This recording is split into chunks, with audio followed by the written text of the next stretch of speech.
Hello good morning सभी को। Good morning जितने भी एएनएम सिस्टर हो जल्दी से जुड़ जाओ लाइव क्लास में। और सभी को ये वीडियो जल्दी जल्दी आप लोग शेयर कर देंगे, है ना। चलिए सभी को गुड मॉर्निंग, जल्दी से सब लोग जुड़ जाइए और शेयर कर दीजिए।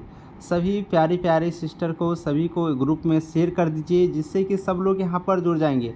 मेरे लिए आप लोग एक बार वीडियो को शेयर कर दीजिए सभी के पास, ठीक है। और आप लोग लाइक वाइक तो कहने के लिए बोलना नहीं पड़ेगा, अब आप लोग तो सब लोग समझ रही हो, है ना। चलिए आज जो हम लोग क्लास शुरू करने वाले हैं चाइल्ड हेल्थ नर्सिंग का शुरू करने वाले हैं। देखिए चाइल्ड हेल्थ नर्सिंग जो आपका एक सब्जेक्ट है ये बहुत इंपॉर्टेंट सब्जेक्ट है, इससे भी आपको क्वेश्चंस यहाँ पे पूछे जाएंगे, ठीक है। देखिए आपको मैं एक रामबाण ट्रिक बताता हूँ। रामबाण ट्रिक कहने का मतलब है आप लोग एक मिडवाइफरी पढ़ लीजिए अच्छा से, ठीक है।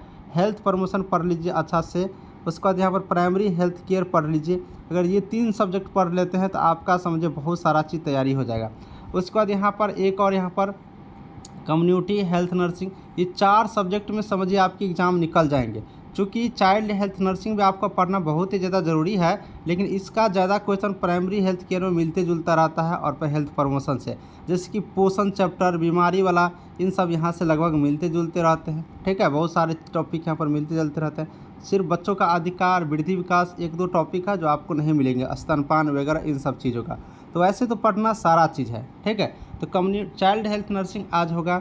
आपको मैं बता देता हूं कि एक टेस्ट सीरीज हम आपको लॉन्च कर दिए हैं। टेस्ट देना सबसे ज़्यादा ज़रूरी है, क्योंकि ऑनलाइन जो अब एग्ज़ाम यहाँ पर होंगे तो ऑनलाइन एग्ज़ाम में किस टाइप के क्वेश्चन रहेगा, कैसे टाइम को मैनेज करेंगे, ये सब कुछ सीखने के लिए आपको प्रैक्टिस की ज़रूरत है। जब तक आप प्रैक्टिस नहीं करते तो आपको यहाँ पर दिक्कत होंगे। इसलिए आप लोग पढ़ाई कहीं भी कर रहे हैं, कुछ भी कर रहे हो, कोई दिक्कत नहीं है, लेकिन ऑनलाइन टेस्ट आप लोग ज़रूर से मारिए। ऑनलाइन टेस्ट आप लोग 2-3 दिन के अंतराल पे भी ज़रूर से ज़रूर आप लोग टेस्ट लगाइए, जिससे आपकी तैयारी बेहतरीन होगा, आप बढ़िया से सब कुछ कर पाएंगे। तो आप मेरे यहाँ टेस्ट अगर देना चाहते हैं तो मेरा मोबाइल नंबर लिखिए 87 89 69 42 29। कोई भी स्टूडेंट कॉल नहीं करिएगा, व्हाट्सएप पर मैसेज करिएगा। चूँकि कॉल करने पे होता क्या है कि कॉल बहुत सारे आते रहते हैं, बात किस किस से करेंगे, है ना। थोड़ा असंभव नहीं रहता है, बहुत सारे लोग एक साथ फ़ोन करने लगते हैं तो फ़ोन उठाना थोड़ा मुश्किल हो जाता है। तो व्हाट्सएप पर आप लोग मैसेज करिएगा तो लगभग आपको सारी जानकारी यहाँ से मिल जाएंगे। टेस्ट लेना होगा तो टेस्ट, क्लास, पीडीएफ, जो भी चीज़ हो इंक्वायरी आप लोग पूछताछ यहाँ से कर सकते हैं, ठीक है। तो व्हाट्सएप नंबर पर आप लोग यहाँ पर पीडीएफ लेकर के भी आप लोग पढ़िए, टाइम नहीं मिलता है तो क्लास से लेकर भी पढ़िए, ठीक है। आपको टेस्ट दीजिए तो आपको सारा चीज़ यहाँ पर हम यहाँ पर प्रोवाइड करा रहे हैं। और जल्दी जल्दी, अब टाइम आपके पास कम है, आप अगर क्लास लेते हैं तो आपको सबसे ज़्यादा फ़ायदा क्या होगा कि ऑल सब्जेक्ट का पीडीएफ आपको मिल जाएगा, टेस्ट का पैसा आपको नहीं देना पड़ेगा, और आपको क्लास का वीडियो भी मिल जाएगा, सारा पीडीएफ वीडियो सब कुछ मिल जाएगा। तो क्लास भी आप लोग ले सकते हैं, सिर्फ 799 रुपये आप लोग को पेमेंट करना है, ठीक है। तो ये सारे चीज़ है, तो ये सब कुछ आप लोग नोट कर लीजिए नंबर, और व्हाट्सअप के माध्यम से आप लोग इंक्वायरी लेकर के पढ़ाई यहाँ से कर सकती हो। चलिए प्यारी प्यारी सिस्टर, देखिए चाइल्ड हेल्थ नर्सिंग में आपका एक टॉपिक क्या है कि वृद्धि।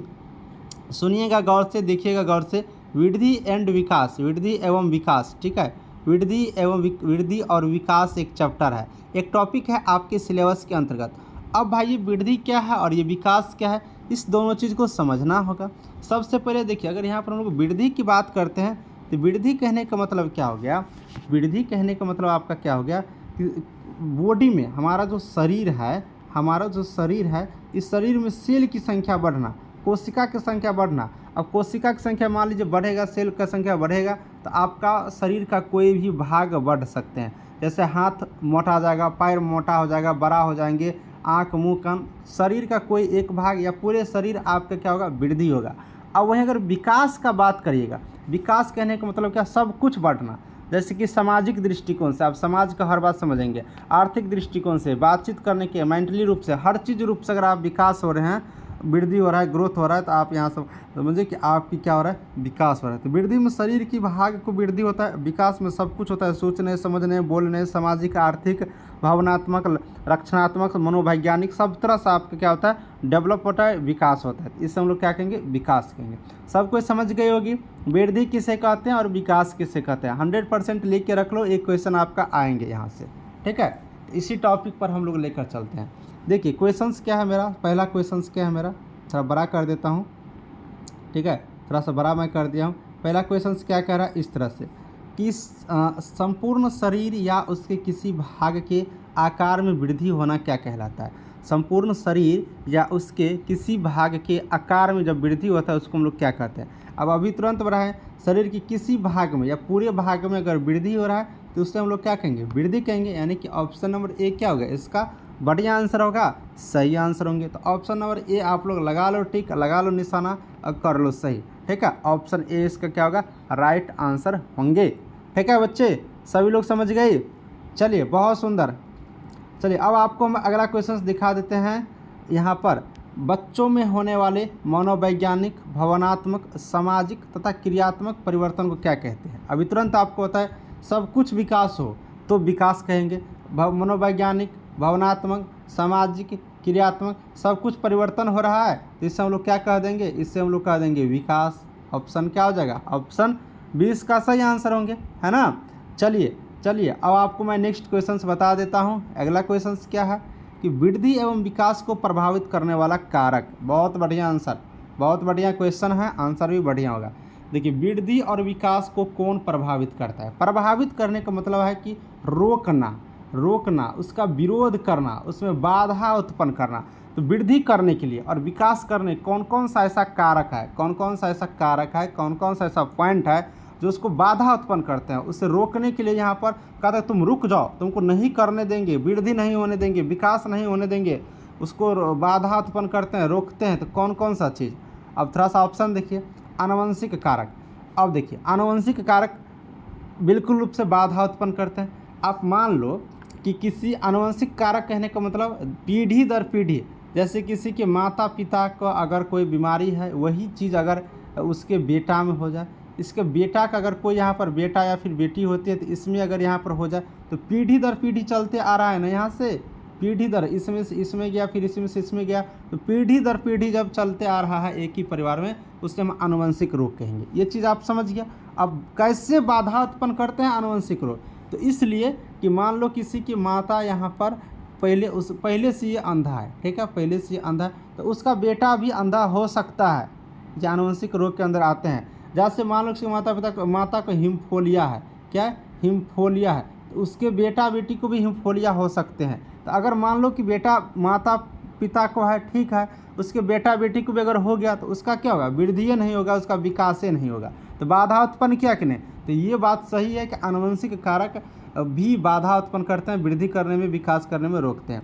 वातावरण कारक बिल्कुल रूप से, मान लो कि वातावरण अच्छा नहीं है तो बच्चा का विकास ही नहीं होगा, हमेशा ठंडा ही रहेगा, बहुत गर्मी ही आ जाएंगे, बहुत बरसाती होगा, तो वृद्धि करने में, विकास करने में क्या होगा, बाधा उत्पन्न होंगे, है ना। देखते हैं ना कि मान लो ठंडे के मौसम में सूर्य की रोशनी नहीं आ रहा है तो क्या होगा, बच्चे सिकुड़ जाते हैं, एकदम ये लगने लगता है, शिथिल हो जाते हैं। तो क्या ये वातावरण का ही कारण है ना, जिसके कारण सूर्य की रोशनी नहीं मिल रहा है, बहुत ज़्यादा गर्मी पड़ रहा है वातावरण के कारण। तो इसमें भी क्या होता है, वृद्धि विकास में थोड़ा सा दिक्कत उत्पन्न होती है। पोषण कहने का मतलब क्या होगा, खाने पीने का चीज़। अब जैसे कि हमने आपको 6 पोषक तत्व बताए थे, याद रखना बाबू, 6 पोषक तत्व बताए थे, क्या क्या। तो यहाँ पर मान लो प्रोटीन, ठीक है, यहाँ पर प्रोटीन बताए थे, वसा बताए थे, ठीक है, पूरा डिटेल्स में हम क्लास में बताते हैं और वहाँ पर पढ़ाए भी हैं। कार्बोहाइड्रेट बताए थे, उसके बाद यहाँ पर हम खनिज बताए थे, पानी बताए थे, ठीक है ना। तो ये सारे चीज़ आपको हमने यहाँ पर बताया था। चलिए, एक होता है विटामिन, तो ये सारे चीज़ पोषण, अगर पोषण अच्छा से नहीं हो, यानी कि जितने भी ये पोषक तत्व है, ये अगर आपको अच्छा से नहीं मिलेगा तो आपका वृद्धि नहीं होगा। देखते हैं कि आपको बढ़िया से विटामिन नहीं लेता है, विटामिन डी बढ़िया से नहीं लेते, रिकेटस बीमारी हो जाता है। विटामिन ए यहाँ पर ई बढ़िया से नहीं होता, जनन शक्ति में कमी हो जाता है। ये वृद्धि विकास में क्या है, बाधा उत्पन्न कर रहा है, रोक रहा है, रुकावट कर रहा है। देखिएगा यहाँ पे, तो इस ऑप्शन के अकॉर्डिंग यहाँ पर बात करेंगे तो सारे का सारे ऑप्शन क्या आपका सही है। ये भी सब उत्पन्न कर रहा है, यानी कि उपरोक्त में से सभी। ऑप्शन डी क्या हो जाएगा, आपका बढ़िया वाला आंसर हो जाएंगे, है ना।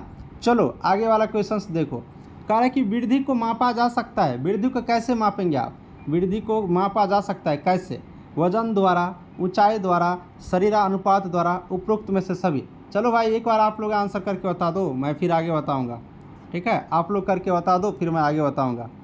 देखिए बिल्कुल बढ़िया बात है, वृद्धि को मापा जा सकता है। वृद्धि को कैसे मापेंगे, वजन द्वारा, वजन करके भी वृद्धि को माप सकते हैं। मान लो कोई बच्चा 2 साल का है, उसका वजन आपने यहाँ पर इस तराजू पे कर लिए, घड़ी वाला तराजू रहता है ना, अब कंप्यूटर वाला आ गया, जैसे बच्चा इस पर चढ़ेगा इस पर लिखा देगा 5 kg, फिर मान लो 5 वर्ष में नाप लिया, 6 वर्ष में नाप लेंगे, 8 वर्ष में, तो ये वजन नाप करके देख लेते हैं कि इसका वृद्धि हो रहा है कि नहीं। ठीक है, ऊंचाई द्वारा, ऊंचाई से भी ना, जैसे आपको इतने बड़ा बच्चा है, 1 साल का बच्चा है, फिर कोई मान लो कि 2 साल की बच्चा है, ठीक है, तो इतना बड़ा हो गया, फिर 3 साल का बच्चा है तो थोड़ा ये बड़ा हो जाएंगे, तो ये ऊंचाई से भी पता चलने लगता है ना, कि इसका वृद्धि हो रहा है कि नहीं। तो ऊंचाई से भी माप लेते हैं, सही बात है। शरीरा अनुपात, यानी कि शरीर को देख के भी लगते हैं कितना मोटा ताज़ा है तो वृद्धि हो रहा है, लेकिन दूल्हा पतला गया, हाँ वो वृद्धि कम हो रहा है, मतलब तो ये चीज़ आपके यहाँ पर शरीर के अनुपात से भी देख के भी दिमाग लोग लगा लेते हैं। ठीक है, तो ये ऊंचाई द्वारा, शरीर अनुपात द्वारा, वजन द्वारा, ये वनज लिखा गया, इसको वजन लिख लेना है सबको। ठीक है, तो ये सब कुछ के द्वारा आपका वृद्धि का माप सकते हैं, यानी उपरोक्त में से सभी आंसर होंगे। ठीक है, ऑप्शन 4 का उपरोक्त में से सभी आंसर होगा। देखिए बहुत इंपॉर्टेंट क्वेश्चन सिर्फ कराते हैं, सिर्फ VVI वाला, सिर्फ एग्जाम में पूछने वाला क्वेश्चन हम करवा रहे हैं। ये क्वेश्चंस कर लो, छाप लो दिमाग में। ठीक है, एग्जाम में जाके छाप देना, नौकरी लेके आ जाना, बोल देना कि चंदन भैया पढ़ाए थे, हमने नौकरी ले लिया। ठीक है, छाप लो दिमाग में जल्दी जल्दी। अगला क्वेश्चन देख लो बाबू, अगला क्वेश्चन, एक सामान्य शिशु का जन्म के समय वजन लिखो यहाँ पर, वजन। ठीक है, वजन सामान्य माना जाता है। अब कोई बच्चा जब जन्म लेते हैं, कोई शिशु जब जन्म लेते हैं, तो जन्म के टाइम उसका सामान्य वजन जनरली कितना वेट होता है, जनरली इस ऑप्शन के अकॉर्डिंग लगाना, 1.5 kg, 2 kg, 2.5 kg, 3.5 kg, option के अकॉर्डिंग लगाना है। ठीक है, चलिए बहुत सुंदर, बढ़िया, बहुत सुंदर, बहुत अच्छा, लाजवाब, बहुत बढ़िया। कितना भाई, कितना? तो 1.5 kg नहीं होगा, इतना तो हमको नहीं लगता कोई बच्चा होंगे, ज़्यादा ही रहता है। 2 kg कुछ कुछ होता है, लेकिन 2.5 kg मैक्सिमम होते हैं। 2.5 kg सुनिएगा कि मैक्सिमम होते हैं, तो यहाँ पर 2.5 kg ऑप्शन के अकॉर्डिंग आप याद रखना। ठीक है, यहाँ पर 2.5 से 3 kg के आसपास रहता है, कोई 3 kg से ज़्यादा भी रहते हैं, ऐसा बात नहीं है, लेकिन 2.5 kg ऑप्शन के अकॉर्डिंग जन्म के टाइम होंगे। ऑप्शन सी क्या है, बढ़िया वाला आंसर है, छाप लो। हमको तो लग रहा है कि ये question direct same to same आपका एग्जाम में ना आ जाए, इतना बढ़िया वाला क्वेश्चन है। ठीक है, सारे के सारे बढ़िया क्वेश्चन कराएंगे। अब देखो कितना बढ़िया वाला क्वेश्चन आ गया, एकदम बढ़िया वाला क्वेश्चन। 1 साल से 3 साल तक के बच्चे को क्या कहते हैं? 1 साल से जब 3 साल तक, 1 साल से 3 वर्ष तक जब बच्चा आता है उसको क्या कहते हैं? नवजात शिशु, टोडलर, सालपर्व। सालपर्व के मतलब हो गया, शल्य पर्व होगा यहाँ पर, जो स्कूल जाने वाला होता है, उस टाइप के बच्चे यहाँ पर हम बात करेंगे। चलो भाई आंसर करो जल्दी जल्दी, फटाफट आप लोग लगा दो निशाना, लगा लो टिक। देखिए 1 साल से 3 साल तक जो बच्चे होते हैं उसको नवजात नहीं कहेंगे, ये तो शिशु, जन्म के टाइम का जो कुछ दिन का होता है, ये शिशु तो भी नहीं होगा, टोडलर होगा। क्या होगा? टोडलर होगा। जो 1 साल से 3 साल के जो बच्चे होते हैं उसको हम लोग क्या कहते हैं? टोडलर कहते हैं। ये सब याद रखेंगे। ठीक है, हम आपको थ्योरी वाला PDF दिए हैं, थ्योरी वाला PDF, उसमें आप लोग गहराई से पढ़िएगा। चूँकि देखिए आपको होता क्या है कि आपके एग्जाम में निगेटिव मार्किंग का सुविधा है, और ये बड़ी खतरनाक चीज़ है, बहुत बढ़िया वाला खतरनाक चीज़ है। बढ़िया वाला खतरनाक चीज़ क्या है भाई? सही बना दिया तो बल्ले बल्ले जाए, ठीक है, बहुत बढ़िया हो जाएगा। अगर गलत बना दिया तो उससे भी बढ़िया हो जाएगा। इसलिए बढ़िया हो जाएगा कि गलत बनाओगे तो 0.25 नंबर आपको काट लेंगे, आपको हम काट लेंगे। कहाँ से? तो सही वाले में से। अब आप लोग समझ गए होंगे निगेटिव मार्किंग का यही स्कीम है। मान लो यहाँ पे 6 नंबर लाया, और अगर आपने 4 क्वेश्चन गलत बना दिए तो 1 नंबर इसमें से काट लेंगे, 5 नंबर आपको देंगे।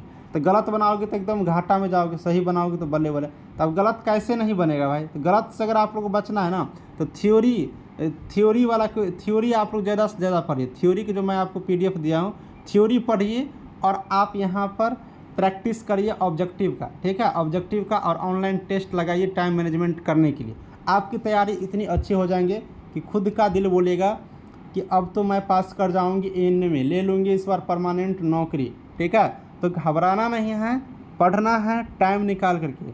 बहुत सारे ऐसे ANM सिस्टर हैं ना जो जॉब करती है, नौकरी करते हैं, उसके लिए कितना बढ़िया है। वो तो एक नौकरी कर रही है, दूसरी नौकरी की तैयारी कर रही है ना, परमानेंट के लिए तैयारी कर रही है। तो वो कम से कम देखिए, अब टाइम के अकॉर्डिंग सब कुछ करना होता है, तो अब नौकरी भी लेना है तो थोड़ा सा आप लोग मैनेज करिए। ठीक है, मैनेज करिए, थोड़ा सा ड्यूटी में पढ़ लीजिए, टाइम मिलता है तो थोड़ा सा आप घर पे आके पढ़िए, तभी होगा। हम भी ऐसे करते थे पहले, अभी तो आप लोग को पढ़ा रहे हैं, फिर भी हम पढ़ते हैं। जब ड्यूटी आते हैं ना, तो जब मुझे टाइम मिलता है थोड़ा सा, तो हम अपना मोबाइल में मटेरियल लेके आते हैं या तो पढ़ लेते हैं। पहले क्या करते थे, मतलब पहले मुझे मोबाइल से ज़्यादा लगाव नहीं था, तो हम क्या करते थे, किताब का पेज फाड़ के ले जाते थे। ठीक है, याद समझो, किताब का पेज हम ना सीरियल वाइज इसको हम पेज फाड़ लेते थे किताब में से, लेकर जाते थे, उसको जब हम ड्यूटी में पढ़ लेते थे तो उसको फाइल बना के रखे थे, फाइल फिर उसी तरह से उस पेज को बढ़िया से रखते थे, मतलब खोने नहीं देते थे। कैसे कि तो किताब फाड़ के ले जा रहे थे तो हम लोग एकदम सिस्टम से भी पढ़ते थे कि 2 पेज लेके चलो,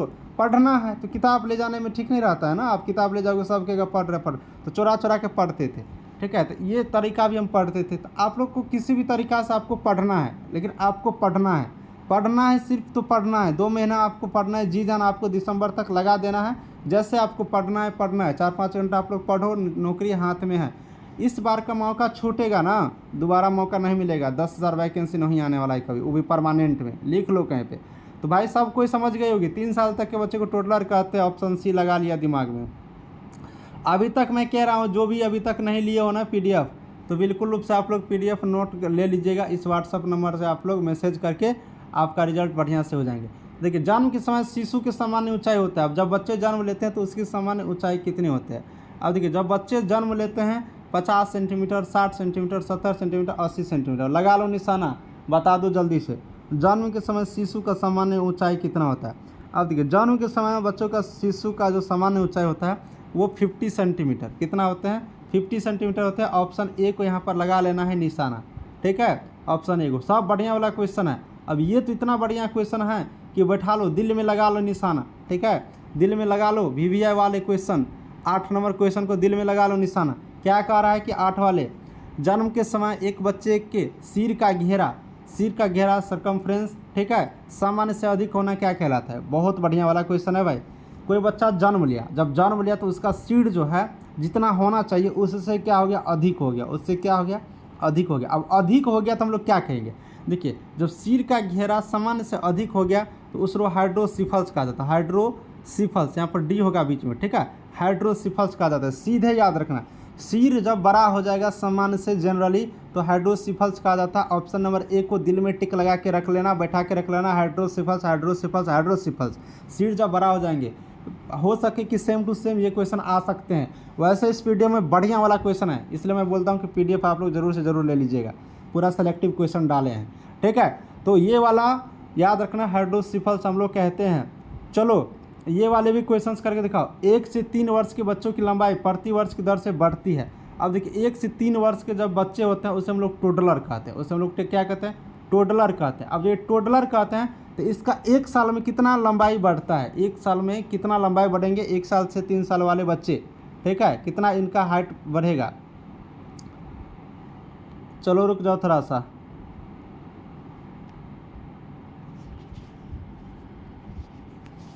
हाँ, तो कितना हाइट बढ़ेगा? कितना? 2.5, 7.5, 10 सेंटीमीटर, बता दो जल्दी से, निशाना लगा लो, ठीक है। तो देखिए 1 से 3 साल के जो बच्चे हैं उसकी लंबाई अगर 1 वर्ष में बात करिएगा तो 7.5 सेंटीमीटर। ऑप्शन सी आपके यहाँ होगा, ऑप्शन सी 7.5 सेंटीमीटर यहाँ पर होंगे। ऑप्शन सी आपको याद रखनी है। चलिए आगे की तरफ बढ़ते हैं आगे की तरफ। क्या कह रहा है क्वेश्चन? बच्चों के खेल को प्रभावित करने वाला कारक। बच्चों जब खेल खेलते हैं तो उसका कौन से कारक प्रभावित करते हैं? उससे क्या चीज़ उनको दिक्कत पहुंचाते हैं? जब बच्चा को खेल खेलना ज़रूरी है, क्योंकि देखिए बच्चा का पढ़ाई है ना, खेल ही है। वो खेल से ही बहुत सारी चीज़ सीखते हैं जब वो बच्चे होते हैं। तो हम लोग पढ़ते हैं किताब को, लेकिन बच्चा क्या होता है? खेलते ही है ना। तो वो खेलते बहुत सारी चीज़, तो उसका खेलना बहुत ज़्यादा ज़रूरी है। तो उसको कौन कौन चीज़ है जो खेलने को प्रभावित करते हैं, यानी कि रोकते हैं, बाधा उत्पन्न करते हैं? स्वास्थ्य, वातावरण, सामाजिक आर्थिक स्थिति, उपरोक्त में से सभी क्या होंगे? सही आंसर लगा लो निशाना, बता दो। तो ये खेल को प्रभावित, स्वास्थ्य यानी कि हेल्थ ठीक नहीं रहेगा, वो बच्चा खेलेंगे ही नहीं बढ़िया से, है ना। बिल्कुल ऑप्शन ए सही वाला आंसर है। वातावरण तो बिल्कुल बढ़िया है। अगर वातावरण नहीं रहे, मान लो कि पानी पड़ने लगे, भारी गर्मी हो जाए, बहुत ज़्यादा ठंडा हो जाए, बच्चा नहीं खेल पाएंगे, बाधा उत्पन्न होगा, सही बात है। सामाजिक आर्थिक स्थिति, समाज में लोग खेल को स्वीकार नहीं करे, कहेगा कि नहीं समाज को लो खेलो मत। आर्थिक स्थिति कमज़ोर है, यानी कि गरीब है, वो खेलने का सामान नहीं खरीद पाएगा, जैसे खिलौना, बैट बॉल, कैरम बोर्ड, कुछ भी, तो वो क्या होगा? नहीं खेल पाएंगे, बाधा उत्पन्न होगा। यानी कि सब बात सही है, ये सब कुछ यहाँ पर खेल को प्रभावित करते हैं, यानी कि ऑप्शन डी, उपरोक्त में से सभी। ऑप्शन डी क्या हो जाएगा? इसका बढ़िया वाला आंसर यहाँ पर हो जाएंगे, ठीक है। तो ये चीज़ यहाँ पर रहा। प्यारी साथियों, मेरी प्यारी बहन, टाइम का बहुत ज़्यादा इशूज हो रहा है, इसलिए मैं आपको यूट्यूब पर ज़्यादा क्लास नहीं ले पा रहा हूँ। इसके लिए आप लोग घबराएंगे नहीं, इसलिए मैं बोलता हूँ कि आप लोग पेड क्लास आप लोग ले लीजिए, पेड क्लास, उसमें आपको बढ़िया से होगा, सारा सब्जेक्ट, सारे टॉपिक, सब कुछ, टेस्ट वेस्ट सब कुछ, तो आपको और बढ़िया होंगे। चलिए मैं आज यहीं पर क्लास को समाप्त करूँगा। नेक्स्ट डे आप लोग वेट करिए, आपको बेहतरीन क्लासेज मैं लाऊँगा इसी तरह से सारे टॉपिक का, ठीक है। यहाँ से भी तैयारी करेंगे तो आपको लगभग तैयारी हो जाएंगे, घबराने की ज़रूरत नहीं है। आज के इस वीडियो में इतना ही रहने देता हूँ। सभी को थैंक यू।